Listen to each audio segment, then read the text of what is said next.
Shalom sahabat yang baik hati, salam sehat selalu bagi kita semuanya. Marilah kita merenungkan firman Tuhan dengan terlebih dahulu berdoa. Allah Bapa dalam Yesus Kristus, terima kasih Tuhan untuk segala kebaikan-Mu, penyertaan-Mu, kasih-Mu bagi kami. Kami sungguh bersyukur untuk setiap hal yang Tuhan kerjakan, lakukan dalam kehidupan kami. Amin. Firman Tuhan bagi kita pada hari ini tertulis dalam kitab Imamat 25 ayat 14. Apabila kamu menjual sesuatu kepada sesamamu atau membeli daripadanya, janganlah kamu merugikan satu sama lain. Dibaheni tungsura di garis samu manangaha tudongamu manang tinuhormu tahe siatangan di dongamu dan jadi hamu masiangatan sama dongan. Janganlah merugikan satu sama lain. Siapapun kita tidak mau tanda kutip dirugikan. Berbicara tentang rugi maupun untung atau laba, maka kita akan langsung berpikiran tentang jual beli atau perdagangan. Ketika harga barang-barang kebutuhan pokok naik dari harga normal, konsumen sering merasa dirugikan. Para penjual dianggap menaikkan harga sesukanya. Pembeli memang tidak mau dirugikan dan berusaha mendapatkan harga yang murah. Jika pembeli membeli barang di pasar, mereka berani untuk menawar agar mendapatkan harga yang lebih murah. Sikap ini tidak terlihat ketika mereka berbelanja di supermarket misalnya begitu. Prinsip utama dari pesan Imamat 25 ayat 14 ini adalah orang tidak boleh saling merugikan dalam perdagangan atau dalam kehidupan ini. Pesan ini penting karena itu diulang 2 kali dalam ayat 14 dan juga Imamat 25 ayat 17. Prinsip penetapan harga jual tentu memiliki standar dan tidak asal dibuat oleh sang penjual. Jika proses jual beli berpegang pada prinsip tidak boleh saling merugikan, maka sebenarnya kita tidak perlu khawatir dengan naik turunnya harga. Pembeli tidak khawatir bahwa harga barang akan terus naik tanpa pernah turun lagi. Begitu juga penjual tidak akan khawatir bahwa barangnya akan dibeli dengan harga murah oleh pembelinya. Semua warga masyarakat, terutama kalangan ekonomi menengah ke bawah misalnya, bisa tetap membeli barang yang mereka butuhkan atau siapapun bisa membeli sesuai dengan kemampuan tanpa merugikan orang lain.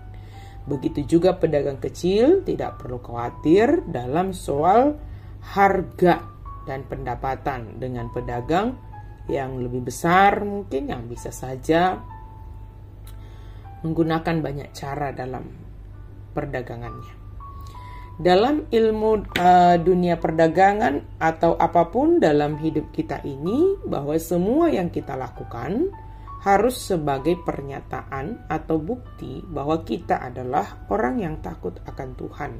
Seperti yang tertulis dalam ayat 17, Imamat 25 ayat 17. Janganlah kamu merugikan satu sama lain, tetapi engkau harus takut akan Allahmu, sebab akulah Tuhan Allahmu. Orang yang takut akan Tuhan tentu tidak hanya dalam perkataan saja, melainkan terlihat dalam kehidupan sehari-hari, dalam segala aspek kehidupan. Jadi bukan hanya soal perdagangan, bukan hanya soal ekonomi, tetapi dalam segala aspek kehidupan kita harus menunjukkan karakter takut akan Tuhan. Dan jangan sampai merugikan orang lain. Merugikan orang lain artinya kita nggak menjadi berkat bagi mereka. Tapi kita harus menjadi berkat sebagaimana tujuan hidup kita atau panggilan kita menjadi berkat bagi dunia. Sahabat yang baik hati, jika kita sepakat bahwa dirugikan itu adalah hal yang tidak menyenangkan, dan bahkan firman Tuhan mengatakan supaya kita tidak merugikan satu sama lain, Marilah kita menaati firman Tuhan ini sebagai wujud ketaatan dan bentuk karakter kita sebagai orang yang takut akan Tuhan. Dalam setiap profesi kita masing-masing, karakter takut akan Tuhan tentu diharapkan ada pada kita, sehingga kita mewujudkannya dengan tidak saling merugikan dalam segala bidang, tetapi kita menjadi berkat bagi orang-orang lain dalam segala aspek kehidupan. Dalam profesi kita masing-masing, mari kita menjadi berkat bagi orang lain. Jangan merugikan, jangan menjadi batu sandungan bagi mereka. Biarlah kehadiran kita adalah kehadiran yang membawa berkat bagi sesama kita. Tuhan pasti menolong kita jika kita ingin dan termotivasi mau menjadi berkat bagi semua orang yang ada di sekitar kita, di rumah, di tempat pekerjaan, di lingkungan masyarakat. Jadilah berkat, jauhlah dari kita merugikan orang lain. Amin. Mari kita berdoa. Terima kasih Tuhan untuk firman-Mu. Kami sungguh bersyukur Engkau menganugerahkan firman-Mu bagi kami. Biarlah kami menjadi berkat bagi semua orang dengan karakter takut akan Tuhan yang ada dalam diri kami. Ketika godaan-godaan iblis itu datang yang ingin merugikan orang lain, ingatkan kami Tuhan, supaya kami tidak tergoda untuk melakukan hal yang demikian. Hanya mementingkan diri sendiri, mencari keuntungan diri sendiri, tetapi merugikan orang lain. Biarlah sifat itu tidak ada bagi kami, tetapi biarlah kami menjadi berkat bagi semua orang. Dimanapun kami berada, kami membawa sukacita dan berkat bagi orang lain. Dalam nama Yesus kami berdoa dan bersyukur. Amin.